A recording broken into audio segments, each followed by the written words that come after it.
কাকুর ভাই প্রথমত ভেটো দেয় নাই, দ্বিতীয়ত হচ্ছে গানগুলো পছন্দ করছে। আমার মনে আছে আমাকে বলছে যে সানি অনেকদিন পর বাংলাদেশের মানুষ ভালো একটা অ্যালবাম শুনতে পারে। পপুলার সিঙ্গারদের অনেকেই বলছে কেন ওর গান নাই, কেন ওর গান নেই। এটা কিন্তু শাকিব ভাইয়ের কল ছিল। শাকিব ভাই ইজ ভেরি নাইস গাই, উনি ভেরি নাইস, উনি ভেরি হাম্বল। যখন কথাবার্তা মনে উনি প্রেশারটাও দেয় না, উনি খুব নাইসলি করে। সংস্কৃতির চর্চা এরকম ভাবে মায়া দেওয়ার কারণে মানুষের মন আর নরম না, মানুষের মন হয়ে গেছে শক্ত।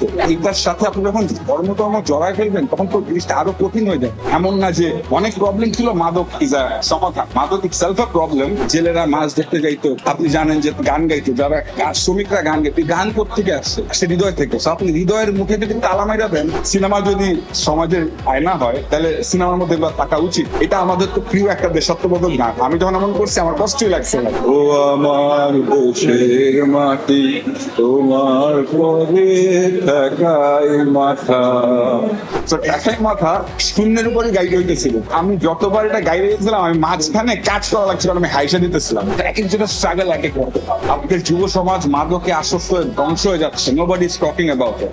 রকস্টার ব্যাপারটা আসলে কি? সো একটা শিল্পী বাই ডিফল্ট ওর মধ্যে এই অ্যাক্ট অফ ডিফারেন্স আছে। আলহামদুলিল্লাহ ঈদ খুবই সুন্দর কাটছে।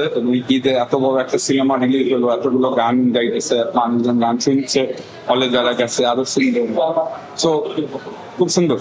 রকস্টার ব্যাপারটা আসলে কি? রকস্টার ব্যাপারটা কি আসলে যে শুধু রক গান গায় সেই রকস্টার? আমার কাছে মনে হয় রকস্টার ব্যাপারটা হচ্ছে যে আসলে এই যে কি বলে নর্মাল ওয়ে অফ লাইফ থাকে না, এটাই করতে হবে, এটা করা উচিত, এটা সবাই করে, এইটা যে আসলে ডিফারেন্স, মানে এটা এই নর্মাল ওয়ে থাকে না, এই ওয়েকে চ্যালেঞ্জ করাটাই কাইন্ড অফ রকস্টার। যে আমি যেটা নর্মাল বা যেটা আসলে কি বলে এটা যেটা মানে যেটা কনভেনশনাল, যেটা সবাই করবে, ওই জিনিসটা না করা বা এই অ্যাক্ট অফ ডিফারেন্সটাই রকস্টার। সো একটা শিল্পী বাই ডিফল্ট ওর মধ্যে এই অ্যাক্ট অফ ডিফারেন্স আছে। থাকে না যে আমাকে সবাই এটা করতে বলে আমি গানে ওইটা করি। সো আমার মনে হয় যে মানে শিল্পী মাত্রই কাইন্ড অফ যে রকস্টার না, শিল্পী মাত্র একটা অ্যাক্ট অফ ডিফারেন্স থাকতে হয় শিল্পীর মধ্যে। সো আমার কাছে মনে হয় যে এটাই গান গায় একটা রকস, মানে একটা মিউজিশিয়ানের লাইফে তো থাকে না স্ট্রাগল থাকে, এক একজনের স্ট্রাগল এক এক রকম। এক একজন দেখবেন যে কারো গল্পে আছে ওরা ফিনান্সিয়ালি খুব স্ট্রাগল করছে, যে ওর পয়সা ছিল না, ও এরকম খাইছে, অন্য কোথাও থাকছে এক জায়গায়, তারপর সে গান বানাইছে, এটা একটা স্ট্রাগল। আরেকটা স্ট্রাগল আছে ওর ফিনান্সিয়াল কোনো স্ট্রাগল, ও স্ট্রাগলটা মেন্টাল, ও স্ট্রাগলটা হচ্ছে রাজনৈতিক। এক একজনের স্ট্রাগল এক এক রকম। আমার প্রথম আমার যেটা বলা উচিত যে সেটা হচ্ছে আপনি আপনার দেশে এখন সবচেয়ে এপিডেমিক, সবচেয়ে মহামারী কি? মাদক আসক্তি। আপনাদের যুব সমাজ মাদকে আসক্ত হয়ে ধ্বংস হয়ে যাচ্ছে। Nobody is talking about it. এখন আমি যদি খালি বলি যে থাকে না যে সিনেমা মাদককে না বলুক, তাইলে তো আপনি সোসাইটির মধ্যে আয়না ধরতেছেন, আপনি একটা মিথ্যা কথা বলতেছেন। কিন্তু এই মানে কি? মানে হচ্ছে মাদক তো সবসময় খারাপ, ইট এন্ডস ব্যাডলি। যে কোনো ড্রাগের স্টোরি দেখবেন না যে মাদকের স্টোরি কিন্তু নর্মালি শেষ হয় না, এটা খারাপ হবেই শেষ। এটা কিন্তু জানে মানুষ। যে এই সিনেমাও যা দেখাইছে এটা দেখবেন যে সিনেমায় অন্তর্দ্বন্দ্ব, ডিপ্রেশন সবকিছুর পর মাদক, কিন্তু মাদক কিন্তু সমাধান দেয় না। এটা মানে এমন না যে অনেক প্রবলেম ছিল, মাদক ইজ আ সমাধান। মাদক ইটসেলফ আ প্রবলেম। এবং যেহেতু বাংলাদেশে এখন মাদক আসক্তি একটা genuine problem, I think cinema যদি সমাজের আয়না হয় তাহলে সিনেমার মধ্যে থাকা উচিত। এখন যাতে মানুষ দেখে বুঝে যে আসলে পরিণতি বলেন বা যাই বলেন, ভাই আমার বুকটা ভেঙে যায়। আমার মনে হয় যে আমাদের সংস্কৃতির চর্চা এরকম ভাবে মায়া দেওয়ার কারণে এগুলা মানুষের মন আর নরম না, মানুষের মন হয়ে গেছে শক্ত। মানে মানুষ অল্পেই রিয়াক্ট করে, কারণ অল্পের জন্য একজনকে পিটায় মেরে ফেলতেছে, 500 টাকার জন্য মেরে ফেলতেছে, এইটার জন্য মেরে ফেলতেছে। মানে কি? মানুষের হৃদয় যে নরম হয়, হৃদয় নরম হয়ে কিসে? হৃদয় নরম হচ্ছে সাধনায়, প্রার্থনায়। তো সবাই তো প্রার্থনা তো অনেকে করতেছে, তাদের তো হৃদয় নরম হচ্ছে, মানে প্রার্থনা কাজ করতেছে, সাধনাও লাগবে। এবং আপনার শিল্প সাহিত্য হচ্ছে এটা আসলে এখনকার মানুষজন এটাকে কিভাবে করে দেখে আমি জানি। এবং আমি যে কারণে আমি আসলে টিভিতে ইন্টারভিউ দিতে চাই না, কারণ আসলে আমি একভাবে বলি কিন্তু জিনিসটা ইন্টারপ্রেট হলো অন্যভাবে। তো দেখা গেল যে আমরা যারা বলতেছি যে নানা রকম ভাবে প্রার্থনা করি বা এগুলা খারাপ, এগুলা করে লাভ হয়েছে আপনার কি মনে হয়? লাভ হয় নাই, তার মানে এটা ঠিক না। এই কথাগুলো সবার বাইরে হয়ে আসা উচিত। তুই একটা কবিতা পড় 5টা, তুই কবিতা, একটা গল্প পড়, তুই একটা ছবি দেয়, যেটা আসে না যে জীবনের যে সৌন্দর্য, ওইটা তো শিল্প সাহিত্য মিউজিক দিয়েই আপনি বুঝবেন। এটার সাথে আপনি যখন ধর্ম জড়ায় ফেলবেন তখন তো জিনিসটা আরো কঠিন হয়ে যাবে। যে আপনি দেখেন যে কালচারালি আমরা দেখি যে আপনি যদি দেখেন ইরানের কালচার দেখেন 5,000 বছরের পুরোনো কালচার, ওদের গান, ওদের সংস্কৃতি আছে, ওদের গান আছে, ওদের নাচ আছে। আপনি পার্শ্ববর্তী ভারত দেখবেন ওদের আছে, সবখানে আছে, খালি আমাদের দেখবেন নাই, কারণ আমরা না ওন করতে পারি। আমরা ধর্মকে কালচার ভেবে নিচ্ছি। থাকে না, আমাদের তো মনের সুর আছে। আমাদের যখন জেলেরা মাছ ধরতে যাইতো, আপনি জানেন যে গান গাইতো, যারা শ্রমিকরা গান গাইতো, গান কোত্থেকে আসছে? গান থেকে আসছে হৃদয় থেকে। আপনি হৃদয়ের মুখে যদি তালা মাইরা দেন আর মানুষে কোন যে এটা কাজ করবে না। তো আমার মনে হয় যে আমাদের এই যে অসুস্থতা, এটা আসলে সাধনা প্রার্থনা দিয়ে আসলে বের করতে হবে, এবং আমাদের একটা কালেকটিভ কনসাসনেস লাগবে যে এরকম হইতে পারে না। আমরা মানুষ, আমরা এরকম আসলে না, এরকম মানে আমি বিশ্বাসই করতে পারি না আমার দেশের মানুষ এরকম হয়ে গেছে। আমাকে উড়িয়ে দাও গানটার মধ্যে কিন্তু মানে এখানে আমরা লেখি, এটা হচ্ছে আগুন যে ক্যারেক্টারটার মনস্তত্ত্বই আমরা দেখাই। যে থাকে না যে একটা এরকম একটা পাখি যে আসলে কোনো খাঁচায় থাকতে পারবে না, ওই পাখিটাকে আপনি কি করে আটকাবেন? ওর যে বের হয়ে যাওয়ার তাড়না, ওর যে এই সমস্ত কিছু ভেঙে চুরে দেওয়ার তাড়না, এটাই আসলে আমাকে উড়িয়ে দেয়। আমি ধরেছি আলো, ধরেছি অন্ধকার, বাতাসের কাছে শুনেছি আমি সাগরের হাহাকার। এলাম মানে এই সিনেমার অনেকগুলো লাইনই আসলে আমি যে কারণে বলতেছিলাম, বারবার বলছি যে গানগুলো হলে এসে আমাকে শুনবে, এরপর হয়তো ইউটিউবে যাবে।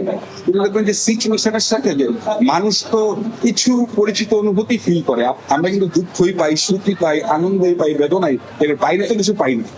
এই গানগুলোর মধ্যে এগুলো আছে যে আপনার সুখ, আপনার দুঃখ, আপনার আনন্দ, বেদনা আপনি গানগুলো রিলেট করতে যাবেন। সাকিব ভাই is too nice, Shakib Khan is too nice যে আপনি ওরকম ফিল করবেন না।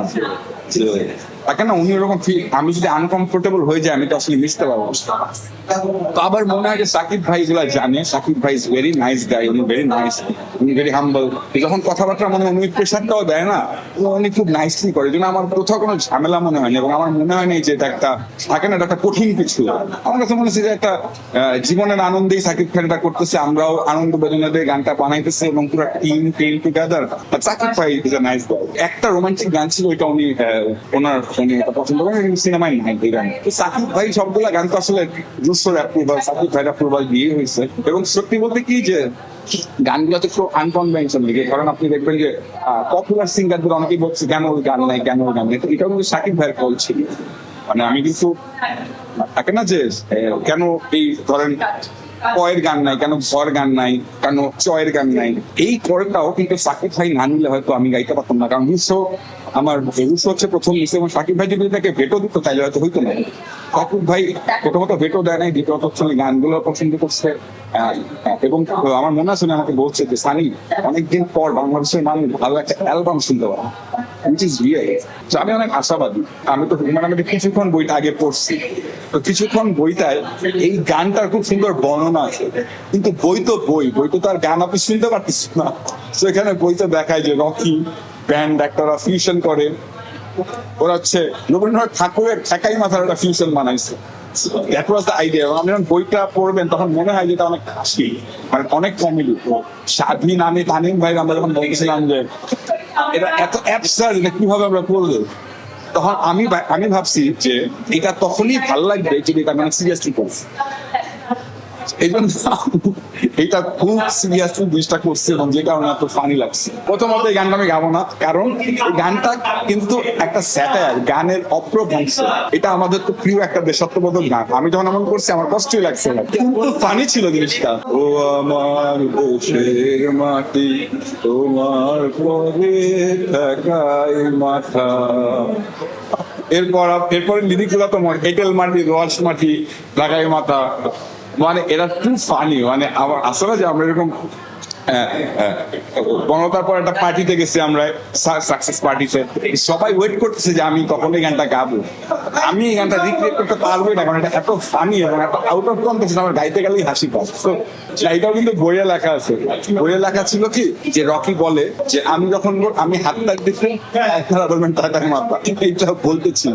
তো হ্যাঁ, আমার মনে হয় হুমায়ুন আহমেদ রোটি খুব ফানি ভাবেই লিখছে, লিখছে অনেক মানে অনেক কমিক ছিল জিনিসটা। তো আমরা মজা পাইতেছি, আমরা অনেক মজা পাইছি। একাই মাথার মজার পার্ট হচ্ছে বাকি যে গানগুলো আছে, গানগুলো তো আমরা গাইছি, প্লেব্যাক পিছনে বাজতেছে, কিছু একটা আমরা শুনে গাইছিল। ঢাকাই মাথায় কিন্তু কোনো ট্র্যাক ছিল না, তো ঢাকাই মাথা শূন্যের উপরে গাইতে হইতেছিল। তো আমি যতবার এটা গাইতে গেছিলাম, আমি মাঝখানে কাজ করা লাগছিল, আমি হাইসা দিতেছিলাম, বললাম আমি সিরিয়াসলি করতে চাইতেছি, কিন্তু যতবার আমি গানটা ওইখানে আসলে আমি হাইসা দিতেছিলাম। তো এইটাই হচ্ছে ফানি ছিল, যে খালি হাসি চলে আসতেছিল সবার মাঝখানে। আমি যেটা বলতে চাই যে ঈদের ছুটি আসতে যান সিনেমা দেখতে আসুক সবাই, যে এই যে সিনেমা দেখা, এই যে সিনেমা দেখা, নাটক দেখা, কোনো ইভেন্টে যাওয়া, এগুলো একটা সোশ্যাল অ্যাক্টিভিটি। এগুলো আপনি অনেকজন মিলে যান করেন, এইগুলা করলে হয় কি আমাদের ওই যেটা বললাম দিলটা নরম হয়। আমাদের দিল নরম করতে হবে, আমাদের গান শুনতে হবে। আসলে একটা সুন্দর গান শুনলে কিন্তু আপনার দিলটা নরম হয়, একটা সুন্দর ছবি দেখলে আপনার দিল নরম হয়, একটা সুন্দর পেন্টিং দেখলে দিল নরম হয়। তো আমাদের এইটার অ্যাক্টিভিটি বাড়াইতে হবে। সো সিনেমা দেখেন, গান শুনেন, বেড়াইতে যান, আছে না, যে সোশ্যাল অ্যাক্টিভিটির মধ্যে থাকেন। এবং আমাদের দোয়া করেন সবাই, যেন আমাদের মানুষজন আমরা যাতে আরো ভালো ভালো সিনেমা বানাতে পারি, ভালো ভালো গান বানাতে পারি। এবং আপনারাই তো সবচেয়ে, মানে আপনাদেরকে দিয়েই আমাদের এইটা আসলে পরিণতি। দর্শকরা কি দেখতেছে, কেমন দেখতেছে, তো এটাই বলবো যে আসুন আমাদের সিনেমা দেখুন, আমাদের গান শুনুন, বাংলা সিনেমা দেখুন, বাংলা গান শুনুন।